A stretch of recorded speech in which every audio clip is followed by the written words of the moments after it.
one, up. Paper Planes is the story of an 11-year-old boy from the bush who discovers one day that he has this genius skill of making paper planes. The paper plane motifs are kind of nice. It's a nice way in. And one thing I found making this film is that kids love making paper planes. They all have different skills, different techniques. Kids have a really great ability to have that intuition about planes. Well, my personal plane starts off, I'll show you. It starts off as a basic plane that I make at school one day, which starts the whole thought of the paper planes. Sometimes when you just forget about how fun it can be, when you actually make one and then you throw it, you actually just appreciate how simple and fun they are to actually make. This is Dylan's plane. Simple dart design. He's got a nice tail. He's got some winglets there as well. It probably won't be as neat because, yeah. The joy I've seen in kids who've never made one before, making a plane and throwing it for the first time.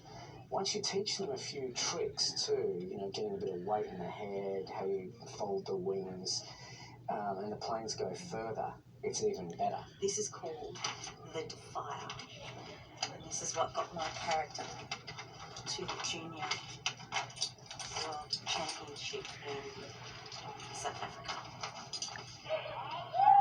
And then it evolves because I play with a bunch of flight toys, and I realised that to stabilise your plane, you can add a tail fin. So I add a tail fin. Yeah, I really love this design. Oh, is there?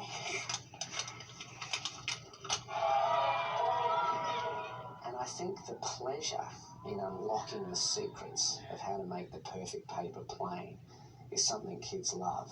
And then in the last competition, it just changes because I find my winged keel, if you will. A lot of planes people just want to peg and go a long way, but sometimes you just need to let it out of your hand. Jason calls it the Eliminator, but I like to call it the Diamondback. Ta-da! This is the one that took me about 4 months to work out with a stopwatch spreadsheets, trying to get the proportions right for all the weights and how it's distributed. And that's your Defier. And the way that you throw it, upside down, and it's a flick of the wrist. So when you throw it, and as you can see, that just keeps going and going, and oh my God. So in some ways, Paper Plane is a film for the 21st century that's anti-technology. It's about putting the technology aside and the joy that you can have with a sheet of paper. There's movies like Karate Kid and Searching for Bobby Fischer that are kind of great kind of examples of these movies where the kid is empowering other adults, and the kid by doing the simplest of things and the simplest of talents, and it's in that kind of world. Kids want comedy, they want a good laugh, they want to be entertained by a bit of play. And there's something about the lightness of this that harks back to like a Storm Boy or something, and I like, it's a rarity, and I think that's why I chose to do it.